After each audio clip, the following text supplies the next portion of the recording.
Bonjour à tous. Donc, si vous êtes intéressé par l'atelier coaching sur les réseaux sociaux, comment se démarquer sur le marché de l'emploi, c'est ici. On va forcément parler de LinkedIn. LinkedIn, c'est la vie. Enfin, en tout cas, c'est la vie professionnelle. Et on va passer un peu plus d'une demi-heure ensemble. Alors, laissez-vous bercer par ma voix. Parce qu'avant de rentrer dans les détails techniques, il faut d'abord que vous craquiez le pourquoi de LinkedIn et le pourquoi des réseaux sociaux. De ce qu'on appelle, avec ce magnifique anglicisme, le professional branding. En bon français, comment vous allez construire votre marque professionnelle. Il n'y a pas de timing particulier pour se lancer sur les réseaux sociaux à titre professionnel. Donc si vous êtes au tout début de vos études, allez-y. Si vous êtes des professionnels déjà aguerris, allez-y également, puisque tout ce qu'on va se dire, tout ce qu'on va se voir ensemble est valable dans tous les cas. J'ai commencé par cette petite punchline sur LinkedIn, c'est la vie professionnelle, mais c'est la vie quand même. Pourquoi? Parce que le marché de l'emploi, c'est quand même un marché de produits. Et les produits, c'est qui? C'est nous. Ok, c'est radical, mais c'est la vérité. Et donc, quand je suis employeur, eh bien, en fait, en face de moi, je vais avoir des candidats, des candidates, mais je vais avoir des produits, en fait, qui vont beaucoup se ressembler. Et donc, sur quoi mon choix, sur quoi ma préférence va-t-elle se porter? Alors, bien sûr, il y a les compétences, d'accord? On est ici au salon des meilleurs masters et MBA. Donc, je vais pas vous parler de compétences. Je vais plutôt vous dire comment vous allez mettre en exergue, comment vous allez valoriser vos compétences, celles que vous avez aujourd'hui et celles que vous êtes en train de développer. Et on va passer de la compétence à l'expertise. Et donc la question que je vous pose, c'est quelle est votre expertise? Quelles sont celles ou quelle est celle que vous souhaitez développer? J'amène ça à des cas pratiques. Je vais prendre des exemples de formations que j'ai en face de moi. J'ai ici un master en intelligence économique. J'en ai un en cybersécurité. J'en ai un en supply chain. J'en ai un en IA. J'en ai un en data. Tous ces instituts de formation vont vous former, bien sûr, à des métiers, mais aussi à développer des expertises. Donc, dans vos choix d'études, mais aussi dans vos choix de carrière, en fait, vous n'avez pas forcément besoin de beaucoup vous creuser la tête. Vous êtes dans des autoroutes professionnelles qui sont conditionnées par les métiers que vous visez et aujourd'hui par les formations que vous faites. Donc si je fais un master en intelligence économique, eh bien forcément mes expertises vont se porter autour de tous les champs de l'intelligence économique. Mais l'intelligence économique, pour ceux en tout cas qui font des études en IE, c'est extrêmement vaste. Donc on va dire le chapeau haut, c'est l'intelligence économique, et puis ensuite vous allez avoir des sous-sujets, des sous-thématiques que vous allez approfondir parce que ça va correspondre à votre projet professionnel. C'est quoi votre projet professionnel? C'est comment vous vous projetez dans 1 an, 2 ans, 5 ans, 10 ans. Je vous dis pas d'avoir un projet professionnel arrêté, je vous dis d'avoir un horizon.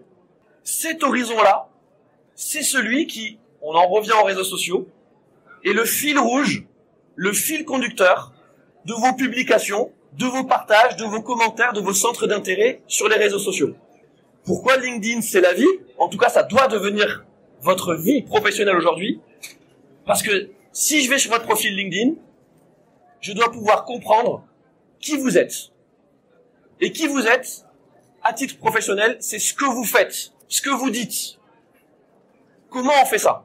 Partons du principe que vous êtes tous débutants sur LinkedIn. C'est quoi un débutant sur LinkedIn? Vous avez un profil. Vous avez un profil avec une photo, votre prénom, votre nom. Il est plus ou moins bien renseigné. En gros, vous avez une approche de LinkedIn qui est une approche référencement naturel. Voilà, c'est votre CV et vous voulez faire en sorte que si on tape votre nom ou qu'on fait une recherche sur vous sur Internet, on va tomber sur LinkedIn. En tout cas, on va tomber sur vos réseaux sociaux. Pourquoi on va tomber sur vos réseaux sociaux? Vous n'avez pas besoin d'être des experts en référencement naturel, en SEO, pour comprendre. Parmi les critères de Google, des moteurs de recherche, vous avez le trafic. Eh bien, les réseaux sociaux sont parmi les sites les plus fréquentés au monde. Donc, forcément, quand vous créez un compte, un profil avec votre prénom et votre nom, forcément, vous allez avoir une requête, enfin vous allez ajouter une entrée supplémentaire sur la requête qui sera faite sur le moteur de recherche avec votre prénom et votre nom. Ça, c'est le niveau 1. C'est bien. Vous faites Louis Duroule, vous allez tomber dans les 2-3 premiers résultats de Google sur mon profil LinkedIn et peut-être même sur mon profil X et sur d'autres réseaux sociaux. Mais ça, c'est pas suffisant. Vous allez passer maintenant au niveau 2. Je vais être actif sur LinkedIn. Je vais être actif sur un réseau social. Parce que, qu'est-ce que c'est un réseau social? Pourquoi? D'ailleurs, ça, c'est une bonne question, ça. Peut-être que quelqu'un va leur prendre la parole. Pourquoi les réseaux sociaux sont aussi populaires, sont aussi puissants dans le monde digital dans lequel nous vivons? Pourquoi, à votre avis? La réponse est simple. Parce que la promesse initiale des réseaux sociaux, c'est de connecter des humains avec des humains. Tant que toutes les plateformes, je mets toutes les plateformes confondues, tant que cette promesse initiale des réseaux sociaux de connecter des humains avec des humains fonctionnera, ils continueront à truster les premières places des plateformes, des applications, des sites les plus fréquentés au monde. Appliquons ça à LinkedIn. Pourquoi vous êtes sur LinkedIn? Vous êtes sur LinkedIn pour vous connecter avec d'autres humains. Avec quelles personnes souhaitez-vous entrer en contact? Pourquoi? Revenez à ce que je vous ai dit au début. Quelle est l'expertise que vous souhaitez développer? Quelles sont les expertises que vous êtes en train de développer? Donc les gens avec lesquels vous souhaitez vous connecter, c'est des gens qui partagent des centres d'intérêt et des expertises communes. Je reprends mon exemple de l'intelligence économique. Et bien sur LinkedIn, je vais m'intéresser à toutes les personnes, à toutes les entreprises qui ont pignon sur rue sur l'intelligence économique. Je vais m'abonner à leur compte. Je vais lire leurs publications. Je vais liker leurs publications. Je vais commenter leurs publications. Je vais peut-être même me connecter avec ces gens en personnalisant l'invitation. J'espère que, après cette intervention, cet atelier, plus personne ici n'enverra une invitation sur LinkedIn sans message personnalisé. Parce que LinkedIn, et là on rentre un peu dans la technique, vous donne une formidable occasion de pouvoir entamer une conversation avec quelqu'un que vous ne connaissez pas. Mais la seule condition, c'est d'être un peu humain. Je vous ai dit, connecter des humains avec des humains. C'est d'envoyer un message de 300 caractères qui explique pourquoi vous entrez en contact avec cette personne. Je vous ai dit, vous entrez en contact avec quelqu'un que vous ne connaissez pas. Mais vous avez des centres d'intérêt communs. Allez, je vais changer, je vais prendre cybersécurité. Imaginons que je sois un expert en cybersécurité et que je travaille, par exemple, je ne sais pas, pour la gendarmerie nationale. Donc sur mon LinkedIn, voilà, vous avez Louis Duroule, très bien, chef de projet cybersécurité, gendarmerie nationale. Vous faites des études en cybersécurité. Donc sur votre profil, vous allez écrire étudiant en master cybersécurité. Vous allez avoir dans vos compétences cybersécurité, vous allez peut-être avoir aussi quelques postes que vous avez partagés de votre école, etc. Donc quand je vais recevoir l'invitation de votre part, je vais voir votre nom, votre photo et puis le titre de votre profil, étudiant en cybersécurité. Donc on a déjà des accointances, on a déjà des points communs. Mais si vous mettez pas un message personnalisé, pourquoi vous accepterez? C'est pas suffisant de juste avoir la cybersécurité en commun. En personnalisant l'invitation, vous allez dire « Bonjour, monsieur, madame, peut-être bonjour Louis ». Dans le monde du digital, on s'appelle par le prénom. Ça veut pas dire que on se manque de respect, ça veut juste dire qu'on crée une proximité. À vous de voir. Si vous êtes étudiant encore en licence, bon ben effectivement, préférez le monsieur, madame. Voilà, au moins vous prendrez pas de risque. Mais assez rapidement, prenez vos aises. Et puis vous allez droit au but. Bonjour Louis, j'ai beaucoup apprécié votre dernier article ou votre dernier post sur la Chine et la cybersécurité. J'aimerais entrer en contact avec vous pour suivre votre actualité, par exemple. Je reçois ce message-là, je ne vous connais pas. Pourquoi je le refuserais? Il est personnalisé, on parle de cybersécurité, vous avez visiblement fait un minimum de recherche pour savoir qui je suis, ben bien sûr je vais vous accepter. Et qu'est-ce qui va se passer?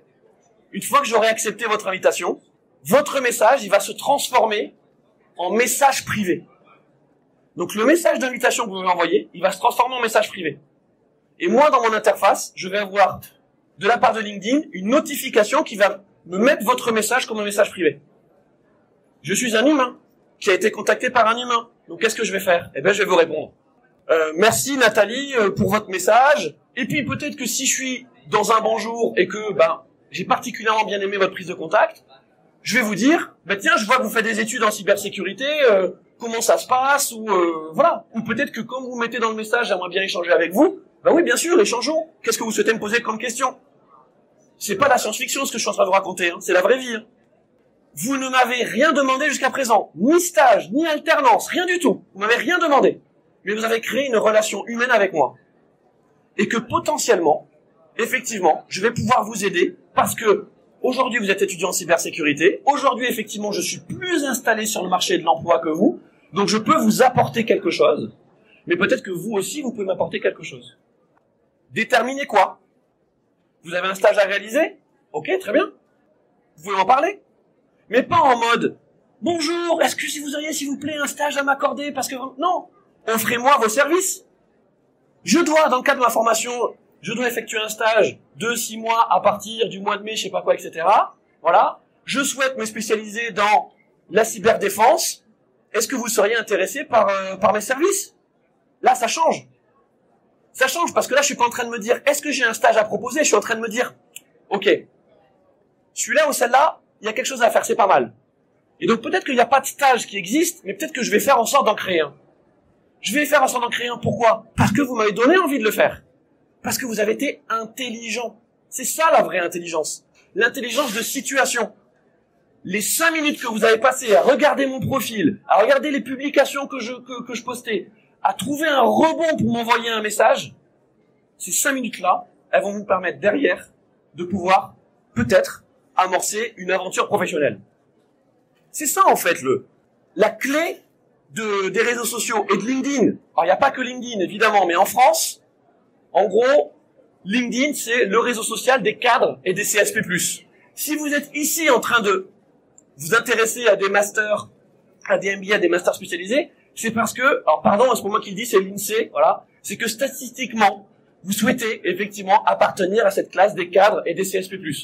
Donc ça veut dire que le réseau social dans lequel, aujourd'hui en 2024, vous allez coexister avec vos pairs, c'est LinkedIn. Dans d'autres pays, dans d'autres continents, ça va être peut-être Facebook. Voilà, notamment sur le continent africain, Facebook c'est le méta-réseau. Il se passe absolument tout sur Facebook. Il y a le pro et il y a le perso. Nous on est un peu plus cloisonné. C'est comme ça. Ça c'était pour le niveau 2, pour l'entrée en contact. Et puis le niveau 3, c'est le niveau où vous êtes expert. Vraiment, vous êtes expert et experte. Et donc là, vous allez réfléchir à l'utilisation d'un réseau social en tant que créateur de contenu, créateur et créatrice de contenu. Alors pour comprendre ça, c'est très simple. J'imagine que ici, vous suivez tous des influenceurs, influenceuses. Quels que soient les domaines. Lifestyle, sport, information, politique, partout. Interrogez-vous sur leur façon de créer du contenu. Comment ils le créent? Quels sont les messages qu'ils font passer? Comment ils réussissent à fidéliser leur audience et à transformer leur audience en communauté? Je suis pas en train de vous dire que vous allez être influenceur et influenceuse, hein. Je suis pas en train de vous dire ça. Je vous dis juste que si vous regardez comment fait le top et que vous prenez les recettes et que vous les appliquez à vous-même, ça ne peut aller que dans le bon sens. Peut-être que certains d'entre vous veulent être créateurs, créatrices de contenu professionnel. Tant mieux, il y en a besoin. Mais ça, c'est pas mon objectif. C'est pas de vous expliquer ça. Première règle. Régularité. Ça veut dire quoi, régularité? Ça veut dire que il n'y a pas besoin de connaître les algorithmes des réseaux sociaux, et d'ailleurs personne ne les connaît parce que c'est certainement la recette la mieux cachée de la part des GAFAM. Vous savez, les GAFAM sont ces entreprises américaines, Google, Amazon, Facebook, Apple et Microsoft, qui sont dans l'économie digitale et qui, bien souvent, concentrent la plupart de leurs services autour de plateformes. Là, les plateformes qu'on va étudier sont les réseaux sociaux. Donc les algorithmes se comportent tous de la même façon. On ne sait pas exactement comment ils sont faits, mais ils se comportent de la même façon et c'est ça qui nous intéresse. Donc si je vous parle de régularité, c'est parce que, en fait, toutes les publications faites sur les réseaux sociaux ont une durée de vie limitée. À partir du moment où vous postez, là il est 14h30, peut-être un peu moins. Non, 14h30 pile, voilà. On est samedi, si je fais une publication maintenant sur LinkedIn, à partir du moment où j'appuie sur publier, la durée de vie de cette publication, elle démarre. Alors il y a une moyenne.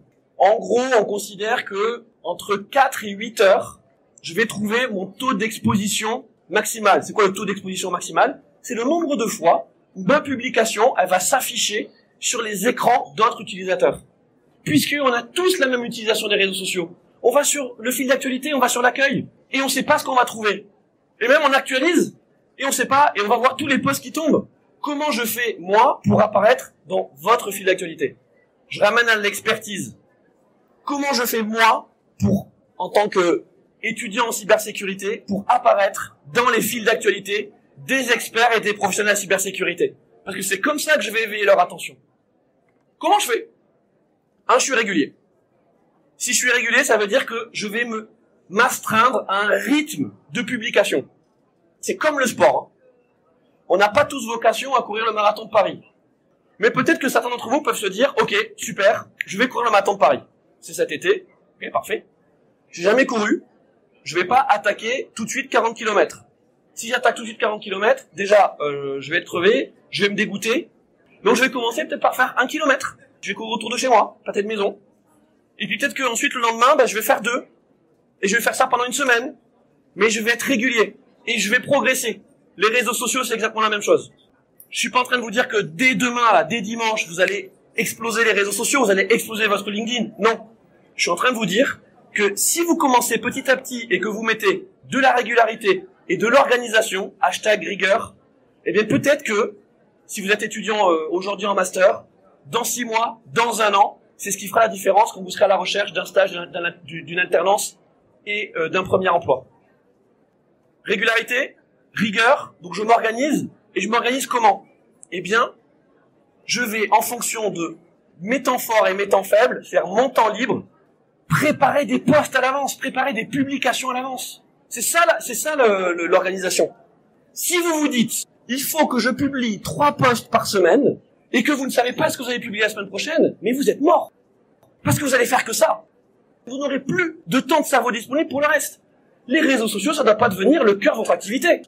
Ce que vous faites dans vos études, c'est vos expertises en devenir. Et les réseaux sociaux, ça vient à côté. Et ça vient les propulser. Donc, imaginons que là, vous dites, ok, il m'a convaincu, là. Ce Louis Duroux, là, il m'a convaincu. Dès maintenant, j'attaque. Eh bien, vous allez préparer votre calendrier éditorial personnel sur peut-être une semaine, peut-être sur 2 semaines, peut-être sur 1 mois. À partir de quoi? Je garde mon exemple de la cybersécurité que j'aime bien. Vous allez lire plein d'articles, vous lisez des blogs, des sites, des choses qui vous intéressent, des podcasts, des vidéos. Tout ce temps, vous allez passer à vous former, à vous enrichir. Partagez-le. Sur les 10 articles que vous allez lire demain dimanche, il y en a peut-être 2 qui vous ont marqué. Ah ouais, là, je tiens un truc, là. Cybersécurité et Chine, cet article, il est vachement bien. Vous le mettez de côté pour préparer un post sur vos réseaux sociaux. Donc, votre post de la semaine sur les réseaux sociaux, ça sera de partager cet article. Vous taguez dans votre publication le journaliste qui a écrit. Voilà, cet article de @ le nom du journaliste. Il y a de grandes chances qu'il soit sur LinkedIn. Et puis, en plus, dans l'article, il y a des interviews d'autres experts. Tiens, ce fameux expert de la gendarmerie dont je vous parlais. Il y a, quelqu'un de chez Thales, voilà, qui donne un avis. Vous le taguez également. Pourquoi vous le taguez? Parce que quand vous allez publier votre post sur LinkedIn, lui va recevoir une notification. Vous avez été tagué dans le post de Louis Duroux. Qu'est-ce qu'il va faire? Parce qu'on est tous les mêmes. La première chose qu'on regarde sur les réseaux sociaux, c'est les notifications. Pourquoi? Parce que les notifications, c'est ce qui nous concerne nous. Comment la Terre entière interagit avec moi. Et puis une fois que ça y est, on a vu qu'on a eu une notification, là effectivement on va commencer à faire le fil d'actu. Donc il va forcément regarder sa notification. En tout cas, s'il est lui aussi présent régulièrement sur LinkedIn. Il va cliquer, il va lire votre post. Il va lire votre post parce qu'il veut comprendre pourquoi il est tagué. Et là, il va se rendre compte, il a lu l'article dans lequel je suis interviewé. Et forcément, ça y est, vous marquez des points. Hein. Donc, qu'est-ce qu'il va faire? Il va à minima liker et peut-être même vous mettre un commentaire. Merci, d'avoir partagé cet article. Et peut-être même que s'il est hyper agile sur LinkedIn, en fait, il va rebondir sur votre post. Et va dire, oui, le sujet de la souveraineté est extrêmement important, merci de l'avoir souligné. Et qu'est-ce que vous faites, vous? Vous likez, vous recommentez. Et là, on crée des conversations. Donc vous avez créé du networking, vous avez créé du réseau de manière maligne, sans beaucoup d'efforts. Donc l'article que vous avez partagé, vous l'avez programmé pour cette semaine. Vous n'avez pas besoin de payer. Hein. La programmation, c'est en natif sur LinkedIn. Il y a peut-être des oiseaux de nuit ici. Alors moi j'ai des enfants, et effectivement en général je travaille plutôt le soir, et parfois tard. Pas tout le temps, mais parfois tard. Donc l'article en question, peut-être que je vais le lire à 23h30. Et là, il faut pas que je sois reptilien, il faut pas que tout de suite que je le partage. Parce que qui est connecté à 23h30? Je vous rappelle, hein, je suis en train de publier, dès que je publie, il y a une durée de vie qui se lance. Qui va le voir? Les gens qui sont connectés au moment où je suis en train de publier, ou en tout cas dans les 4-6 heures qui vont suivre. Donc les 4-6 heures qui vont suivre, c'est quoi? Bah ça va être les gens qui dorment. Donc je vais faire mon post, et je vais le programmer. Et je vais le programmer quand? Au moment où les gens sont connectés sur LinkedIn. Et ils sont connectés quand sur LinkedIn? Prenez-vous comme cobaye. Quand c'est que vous regardez les réseaux sociaux? À quel moment vous regardez les réseaux sociaux? À quel moment vous les regardez de manière concentrée? Le matin. Alors le matin, dans les transports, au petit déjeuner, voilà, le matin. Vous prenez votre dose d'actu, votre dose d'info, vous êtes bien. Poste de midi, pas mal. Et puis le soir. Parce que le soir, enfin en tout cas en fin d'après-midi, vous allez regarder tout ce que vous avez manqué pendant la journée. Donc si vous publiez le matin, à 8 heures, c'est-à-dire si je programme ma publication à 8 heures, le fameux article que je vous ai dit du Monde Cybersécurité où j'ai tagué tout ce qu'il fallait, eh bien à 8 heures je suis bien. C'est un peu comme la reine des abeilles, hop, qui va au milieu des bourdons. Ah, les bourdons ils sont tous réveillés, et bien la reine des abeilles elle va engranger tout ce qu'il faut. Donc là on est bien. Premièrement, on part du principe que vous avez tous un profil qui est à jour. Je rappelle ce que c'est un profil à jour. Vous avez une photo, c'est vous la photo, hein. C'est vous, pas besoin d'aller chez un photographe. Vous avez tous des smartphones ici. Ça fait 3 ans maintenant que quasiment tous les smartphones, milieu de gamme, haut de gamme, ont un mode portrait. Le mode portrait, c'est une tuerie. Pas en mode photo d'identité, c'est-à-dire là, vous souriez, vous demandez à un copain, une copine, à vos proches de vous prendre en photo, ils vous prennent 20 photos, bloum, bloum, bloum, bloum, bloum, bloum. Vous prenez celle que vous voulez, vous faites un petit filtre pour avoir une bonne mine, et hop, c'est bon, vous avez votre photo de profil. Vous mettez une bannière. Vous savez, la bannière, c'est ce que vous avez au-dessus du profil. La bannière, c'est un truc tout bête, mais ça permet de montrer à votre audience que vous êtes un vrai utilisateur de LinkedIn. Si vous mettez pas de bannière, le message que vous envoyez, c'est je suis pas vraiment sur LinkedIn. Mettez une bannière. Ça peut être la bannière de votre école si vous êtes corporate, de votre entreprise si vous êtes corporate aussi. Mais ça peut être aussi une photo que vous allez, un visuel que vous allez chercher sur une banque d'images libre. allthefreestop.com. Écrivez allthefreestop.com, c'est le portail de tout ce qui est gratuit. Et vous allez avoir mais des images, des visuels, en veux-tu, en voilà. Vous tapez cybersécurité, digital, je sais pas quoi, il va vous proposer plein d'images, vous prenez celles que vous aimez, tac, et ça vous fait une bannière. Vous faites un petit résumé, vous avez une section qui s'appelle à propos dans votre profil LinkedIn. Cet à propos, c'est votre espace à vous, hein. Les gens, quand ils viennent voir votre profil, c'est comme s'ils venaient voir votre site. Présentez-vous. Donc le petit texte de 5-10 lignes que vous allez écrire, c'est vous parler à la première personne. Vous dites je. Ne faites pas comme les grands patrons qui écrivent à la troisième personne. Dites je m'appelle Louis, mes centres d'intérêt sont, etc., etc., etc. Si vous partagez également la même vision que j'ai de la cybersécurité, de l'importance de sécuriser les clouds, je sais pas, je dis n'importe quoi, eh bien, échangeons, par exemple. Je pense que vous avez bien compris le profil. Ça, c'est le niveau 1. Niveau 2, le fait d'avoir un profil à jour, ça va vous permettre de pouvoir entrer en relation avec des gens qui vous intéressent. Comment vous trouvez les gens qui vous intéressent? De manière extrêmement simple, en cherchant des mots-clés. Qui utilise le hashtag, le mot-clé cybersécurité? En suivant des entreprises. Je vais parler de Thales tout à l'heure, je reste à la cybersécurité. Tiens, je vais regarder quels sont les posts partagés par l'entreprise Thales. Les posts, les publications, pas les posts emploi. Oui, évidemment, regardez les emplois aussi. Ça va vous permettre de pouvoir comprendre comment fonctionne tout ça sur LinkedIn. Et le niveau 3, c'est le dernier que je vous ai présenté, c'est OK, maintenant on va faire son coming out de publication. Vous allez publier sur les réseaux. Parce que sinon, tout ce que vous aurez fait juste avant, on serait en fantôme. On a aussi tout ce syndrome de se dire, oulala, je n'ai pas envie que l'on sache que... Mais que l'on sache que quoi? Que l'on sache que vous êtes étudiant? Que l'on sache que vous êtes à la recherche d'un emploi, d'un stage, d'une alternance? Que vous êtes disponible pour parce que vous êtes freelance? Bah non, si vous le dites pas, en tout cas si vous le dites pas sur vos propres réseaux sociaux, je vais pas l'inventer. Et comme je vais pas l'inventer, je vais pas vous contacter. Le dernier conseil que je vais vous donner, c'est quelque chose que j'applique. Donc là, je suis directeur pédagogique d'un MBA qui s'appelle le MBA MCI Marketing, Communication, Innovation de Vinci Executive Education. J'aurais peut-être dû commencer par ça, excusez-moi. Mais c'est pas mon métier principal. Mon métier principal, c'est que je suis directeur associé au sein d'une agence de communication qui s'appelle Pastel. Je m'occupe des activités digitales et social media. On est une petite agence, on est 13. Et donc, on recrute tous les ans 2 alternants, alternantes que l'on transforme, en tout cas c'est le rythme qu'on a ces 3 dernières années, en CDI. Donc en général, on a toujours, chaque année, un CDI qui se crée à partir de nos stagiaires ou de nos alternants. Eh bien, comment on les recrute, nos stagiaires et nos alternants? Sur LinkedIn. Et on fait pas d'offres. On va rechercher. Et alors, on n'a pas d'outils, on n'a pas LinkedIn Recruiter, on n'a pas les options payantes que peuvent avoir les cabinets RH. Hein. Et vous savez ce que je fais? Je cherche les mots-clés, stage, alternance. Alors comme moi, c'est plutôt dans le digital la communication, je vais faire stage, communication, stage, digital. Et je regarde quels sont les profils qui tombent. Pourquoi je fais ça? Parce que je sais que ceux qui ont fait ça, c'est ceux à qui j'aurais pas grand-chose à apprendre sur le pourquoi des réseaux sociaux. En fait, ils ont déjà compris. Donc moi, ça fait déjà une sélection. Je vais voir le profil, ok, très bien. Je juge uniquement un profil. C'est terrible. En 30 secondes, je regarde votre profil LinkedIn et en 30 secondes, je me fais un avis. Et ça veut dire quoi se faire un avis? C'est est-ce que j'envoie un message ou pas? Bonjour Nathalie, bonjour Kylian. J'ai vu que tu recherchais un stage à partir de mai. Est-ce toujours le cas? C'est le message que j'envoie. Merci d'avance pour ta réponse, Louis, et je mets mon numéro de téléphone. J'attends de voir qui me répond.